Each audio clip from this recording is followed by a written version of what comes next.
ഡൽഹിയിലെ പാറ്റകളുടെ പ്രതിഷേധത്തിന്റെ ഇടയിൽ പാറ്റകൾക്ക് നല്ല അടികൊണ്ട ആഴ്ചയും വാർത്തയൊക്കെ നിങ്ങൾ കണ്ടു കാണല്ലോ അല്ലെ.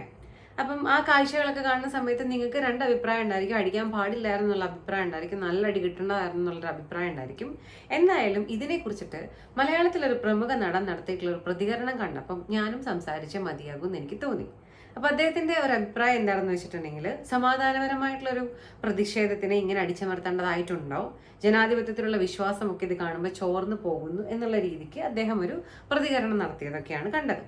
പിന്നെ അവിടെ നിന്ന് അങ്ങോട്ട് അദ്ദേഹത്തിന് ഒരു താരമായിട്ടെടുത്ത് ആഘോഷിക്കുകയാണ് പല സോഷ്യൽ മീഡിയ പേജുകളും എന്ന് കണ്ടപ്പം ഇവരോടൊന്നും യാതൊരു തരത്തിലുള്ള എന്താ പറയുക വിരോധവും ഇല്ലാത്തവരുടെയൊക്കെ വർക്ക്സിനെ അഡ്മയർ ചെയ്യുന്ന ഒരു വ്യക്തി ആയ എനിക്ക് എൻ്റെ രാജ്യത്തിനോട് കുറച്ച് കൂറ് കൂടുതലുള്ളത് കൊണ്ട് പ്രതികരിച്ചേ പറ്റുമെന്ന് തോന്നി. അതുകൊണ്ട് സംസാരിക്കുകയാണ്. ഫസ്റ്റ് ഓഫ് ഓൾ, ഈ പാർട്ടികളുടെ സമരം സമാധാനപരമായിരുന്നു എന്ന് ചോദിച്ചാൽ ഒട്ടും സമാധാനപരമായിരുന്നില്ല എന്നതിൻ്റെ ഒത്തിരി വിഷ്വൽസ് മീഡിയയിലുണ്ട്. അതുകൊണ്ട് തന്നെ അതും കൂടിയൊക്കെ റിസർച്ച് ചെയ്തിട്ട് വേണം നിങ്ങളെല്ലാവരും ഈ സമാധാനപരമായ പ്രതിഷേധം എന്നതിനെ വിശേഷിപ്പിക്കാൻ എന്ന് ഞാൻ റിക്വസ്റ്റ് ചെയ്യാണ്. ഡൽഹി പോലീസിന്റെ വണ്ടി അടിച്ച് തകർത്ത് നശിപ്പിച്ച് നാശമാക്കിയിട്ടിരിക്കുകയാണ്, നാശകോശമാക്കിയിട്ടിരിക്കുകയാണ്. ഒരുപാട് വണ്ടികൾ ഇതുപോലെ നാശാക്കിയിട്ടിട്ടുണ്ട്.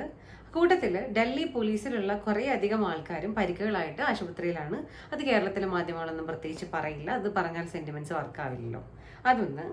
ഇനി പാർട്ടികളിൽ ചിലർ പറഞ്ഞ ചില സ്റ്റേറ്റ്മെന്റ്സ് എൻ്റെയൊക്കെ ബ്ലഡ് ബോയിലിംഗ് ആയിട്ടുള്ള സിറ്റുവേഷനിലോട്ട് കൊണ്ടുപോയിട്ടുള്ളൊരു കാര്യമാണ്. ഇത് വേറെ ഒന്നുമല്ല, കൂട്ടത്തിൽ ഒരുത്തൻ അവൻ്റെയൊക്കെ ക്ലിപ്പുകൾ ഇപ്പോൾ ഭയങ്കര വൈറലാണ്. അവനെ ഞാൻ വിശേഷിപ്പിക്കുള്ളൂ കേട്ടോ, കാരണം എനിക്കൊരു റെസ്പെക്റ്റും ഇല്ല ഇത്തരം ആൾക്കാരോട്. അവൻ പറഞ്ഞത് പാർലമെന്റ് ഞങ്ങൾ പിടിച്ചടക്കും, ബംഗ്ലാദേശ് നേപ്പാൾ മോഡൽ ഒരു കലാപം ഇവിടെ കൊണ്ടുവരുന്നു. എന്താ രാജ്യസ്നേഹം അല്ലേ? അങ്ങനത്തെ ഒരു കലാപം എന്തിനാണ് ഇവിടെ കൊണ്ടുവരേണ്ട ആവശ്യമുള്ളത്? ഇത് നീറ്റ് ചോദ്യപേപ്പർ ചോർച്ചയ്ക്കെതിരെയാണോ ഇങ്ങനൊരു കലാപം കൊണ്ടുവരുന്നത്? സോ ബേസിക്കലി രാജ്യദ്രോഹപരമായിട്ട് ചിന്തിക്കുകയും ഈ നാടും ഇതിന്റെ വളർച്ചയൊക്കെ മുരടിക്കുകയും ചെയ്യണം എന്ന് ആഗ്രഹിക്കുന്ന കുറെ അധികം ആൾക്കാരുടെ പിൻപുകളായിട്ടാണ് ഇവർ വന്ന് നിൽക്കുന്നത്, സംസാരിക്കുന്നത് എന്നൊക്കെ ഈ സ്റ്റേറ്റ്മെന്റ്സ് കാണുമ്പോൾ മനസ്സിലാക്കാൻ ഇത്തിരി രാജ്യസ്നേഹം ഉണ്ടായാൽ മതി. പിന്നെ കഴിക്കുന്നത് ചോറായാൽ മതി, അല്ലെങ്കിൽ അരിയാഹാരം കഴിച്ചാൽ മതി. ഓക്കെ, സോ ഇത്തരത്തിലുള്ള സ്റ്റേറ്റ്മെന്റുകളൊക്കെയാണ് അവിടെ കണ്ടത്. ഞാൻ ആഗ്രഹിക്കുകയാണ് മനസ്സിൽ വല്ലാതെ അയാളെയൊക്കെ നല്ല വൃത്തിക്ക് സ്കെച്ച് ചെയ്തിട്ടുണ്ടായിരിക്കണം. അയാളുടെയൊക്കെ ഇന്റൻഷൻ വളരെ ഭംഗിയായിട്ട് അറിഞ്ഞ് മനസ്സിലാക്കി വെച്ചിട്ടുണ്ടായിരിക്കണം. നല്ല ഇന്റൻഷനുള്ള ആളാണെങ്കിൽ തിഹാറിൽ ഇതേപോലത്തെ സിമിലർ ഇന്റൻഷൻസ് ഒക്കെ ആയിട്ട് വന്ന ആൾക്കാരുടെ തൊട്ടപ്പുറത്ത് തന്നെ ഇദ്ദേഹത്തിന് ഒരു ഇരിപ്പിടം കൊടുക്കണം എന്നുള്ളതൊക്കെയാണ് എനിക്ക് ഇക്കാര്യത്തിൽ പറയാനായിട്ടുള്ളത്. ഇനി പാർട്ടികൾ എങ്ങനെയാണ് ഈ ഒരു പാർട്ടി ഫോം ചെയ്തത് അത് നമ്മൾ ആദ്യം ചിന്തിക്കണം. CJP എന്ന് പറയുന്നൊരു സംഗതി വന്നത് നമ്മുടെ ചീഫ് ജസ്റ്റിസ് ചില പ്രത്യേക ജനങ്ങളെ കോക്രോച്ചുകൾ എന്ന് വിശേഷിപ്പിച്ചപ്പം ഞങ്ങളൊക്കെ കോക്രോച്ചുകളാ, പണിയില്ലാണ്ടിരിക്കുന്നവരാണെന്നും പറഞ്ഞിട്ടാണ് ഇവർ ആദ്യം വന്നത്. പക്ഷെ ഇവരുടെ ടാർഗറ്റ് ശരിക്കും BJP എന്ന് പറയുന്നൊരു പാർട്ടിയാണ്. അതുകൊണ്ടാണ് ഇവർ CJP എന്നിവരുടെ സ്വന്തം സാധനത്തിന് പേരിട്ടത്. അത് കഴിഞ്ഞിട്ട് ആദ്യം തൊഴിലില്ലായ്മയ്ക്കെതിരെ ഇവർ സംസാരിക്കുന്നു. അങ്ങനെ ഒരു സംഗതി കണ്ടതായിട്ട് ഞാൻ ഓർക്കുന്നുണ്ട്. പിന്നെ ഇവർ നീറ്റ് ചോദ്യപേപ്പർ ചോർച്ചയിലോട്ട് പോകുന്നു. അത് സംഭവിച്ചുകൂടാ, അനുവദിച്ചുകൂടാ, ധർമ്മേന്ദ്ര പ്രധാൻ രാജിവെക്കണം എന്നുള്ള രീതിയിലോട്ടൊക്കെ പോകുന്നു. സംഭവം ആ നീറ്റ് പേപ്പറിന്റെ കാര്യത്തിനോട് ഞാൻ യോജിക്കുന്നു. അങ്ങനത്തെ ഒരു പരിപാടി ഇവിടെ നടക്കാൻ പാടില്ലാത്തതാണ്. കറപ്റ്റ് ആയിട്ടുള്ള ഒരുപാട് എംപ്ലോയീസും ഒരുപാട് കാര്യങ്ങൾ അതിൻ്റെ ഉള്ളിൽ നടക്കുന്നുണ്ട്. ഇവരൊക്കെ വലിച്ചെടുത്ത് പുറത്തോട്ട് കുടഞ്ഞിട്ടിട്ട് ഇനി മേലാൽ അങ്ങനെ ഒരു സംഗതി നടക്കില്ല എന്നുള്ളൊരു സാഹചര്യത്തിലോട്ട് എത്തിക്കേണ്ടതായിട്ടുണ്ട്. കുറേ കുട്ടികളുടെ ഭാവിയുമായി ബന്ധപ്പെട്ടൊരു കാര്യമാണ്.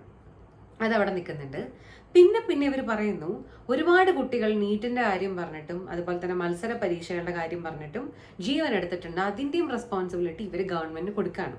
കാലാകാലങ്ങളായിട്ട് ഈ ഒരു പരിപാടി നമ്മുടെ നാട്ടിൽ നടക്കുന്നുണ്ട്. വളരെ ദൗർഭാഗ്യപരമായിട്ടുള്ള കാര്യമാണ്. ഒരുപാട് കുഞ്ഞുങ്ങളുടെ ജീവൻ ഈ പറഞ്ഞ പോലെ ജീവന് പ്രശ്നം ഉണ്ടാകുന്ന ഒരു കാര്യമാണ്. ഞാൻ ആ വേർഡ് പറയുന്നില്ല, കാരണം അത്തരത്തിലുള്ള വേർഡുകളും ഇൻസ്പിറേഷൻ ആയിട്ട് എടുക്കാം ആൾക്കാർക്ക്.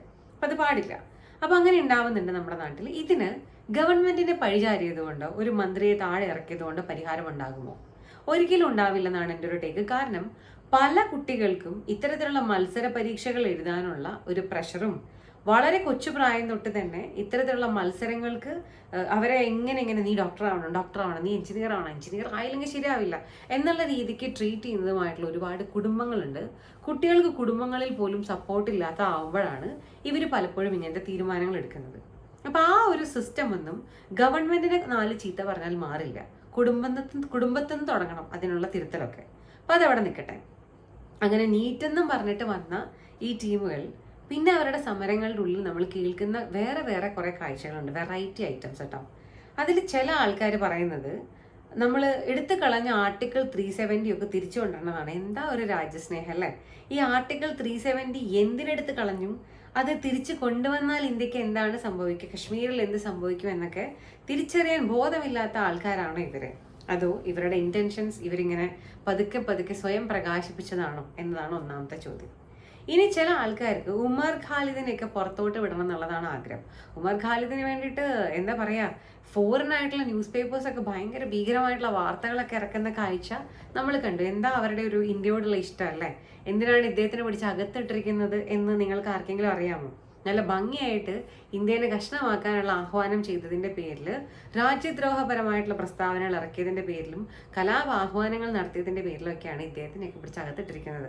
അങ്ങനെയുള്ളവർക്ക് പറഞ്ഞിട്ടുള്ള സ്ഥലം തന്നെയാണ് ഈ തിഹാർ ജയിൽ എന്നാണ് ഞാൻ വിശ്വസിക്കുന്നത്. അപ്പം ആ ആളിനെ പുറത്തു വിടണം എന്നൊക്കെയാണ് ഇതിൽ ചില ആൾക്കാർ പറയുന്നത്. വേറൊരു കാര്യം, ഇനി തുടക്കം തൊട്ട് തന്നെ ഈ സമരവേദിയിൽ നിന്ന് നമ്മൾ കാണുന്ന, അവിടെ ഇവിടെയൊക്കെയായിട്ട് നമ്മൾ കാണുന്ന ഈ തപ്പ് കൊട്ടിയും തകില് കൊട്ടിയിട്ടും ആസാദ്യ മുദ്രാവാക്യങ്ങളും കൂടെ നിങ്ങൾ പലരും കണ്ടു കാണും. നിങ്ങൾ കേട്ടിട്ടുണ്ടായിരിക്കും. നമ്മുടെ കേരളത്തിലും ചില ആൾക്കാരൊക്കെ ഇത് വിളിച്ച ചില വിഷ്വൽസ് ഒക്കെ ഉണ്ട്. കശ്മീർ മാംഗ്യ ആസാദി, കൊല്ലം മാംഗ്യ ആസാദി ഒക്കെ. അങ്ങനത്തെ ആസാദ്യ മുദ്രാവാക്യങ്ങളിൽ ചിലതും അവിടെ കേട്ടതായിട്ടുണ്ട്. അത് ഞാൻ പറയേണ്ട ആവശ്യമില്ലല്ലോ. നിങ്ങളൊന്ന് റിസർച്ച് ചെയ്ത് കണ്ടുപിടിക്കുക ആരുടെയായിരുന്നു ഈ മുദ്രാവാക്യം എന്നൊക്കെ. അവർക്കൊക്കെ ഇന്ത്യ നന്നായി കാണാൻ എന്താ ആഗ്രഹം എന്നറിയോ നിങ്ങൾക്ക്?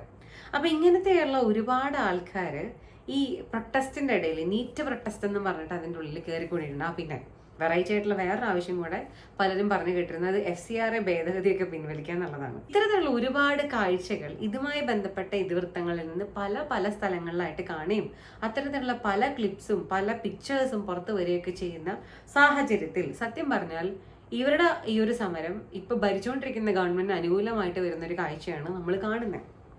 അല്ലെങ്കിൽ എനിക്ക് തോന്നുന്നു BJP ഒക്കെ, അല്ലെങ്കിൽ ഈ BJP ഭരണകൂടം വെയിറ്റ് ചെയ്യായിരുന്നു. നിങ്ങൾ പ്രതിഷേധിച്ചോ, നിങ്ങൾ പ്രതികരിക്കും, നിങ്ങൾ എന്താണെന്ന് വെച്ചാൽ ചെയ്തോ, നിങ്ങൾക്ക് എല്ലാ പെർമിഷനും തന്നിരിക്കണു എന്ന രീതിയിൽ തുടക്കം തൊട്ടേ ഇവർ അഴിച്ചുവിട്ടത് ഇവർ പതുക്കെ പതുക്കെ ഇതുപോലെ സ്വയം എക്സ്പോസ്ഡ് ആവാനാണെന്നാണ് എനിക്ക് തോന്നുന്നത്.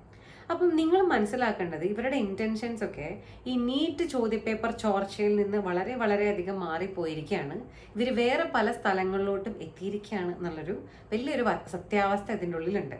അപ്പം അത്തരക്കാര് പല ഇന്റൻഷനും വെച്ചിട്ട് ഡൽഹി പോലെ ഒരു സെൻസിറ്റീവ് ആയിട്ടുള്ളൊരു സ്ഥലത്ത് ഈ കലാപങ്ങൾക്കും അക്രമങ്ങൾക്കും ഒക്കെ കോപ്പ് കൂട്ടുന്ന രീതിയിലുള്ളൊരു സംശയമൊക്കെ ഉണ്ടാവുന്ന സമയത്ത് അവർ മാർച്ചുകളും ബാക്കി കാര്യങ്ങളൊക്കെ സംഘടിപ്പിക്കുമ്പോൾ ചിലപ്പോൾ പ്രതിഷേധക്കാർക്ക് അടികിട്ടാൻ സാധ്യതയുണ്ട്. പിന്നെ പ്രതിഷേധക്കാർ വളരെ നല്ല മനുഷ്യരായതുകൊണ്ടാണല്ലോ ഈ വണ്ടികളൊക്കെ തകർത്ത് അടിച്ച് പൊളിച്ച് നശിപ്പിച്ചിട്ടിരിക്കുന്നത്. സോ എങ്ങനെയെങ്കിലും ഒരു കലാപം ഇവിടെ ഉണ്ടാക്കാനുള്ള ശ്രമം ഒരുപാട് കാലമായിട്ട് ഇവിടെ നടക്കുന്നുണ്ട്.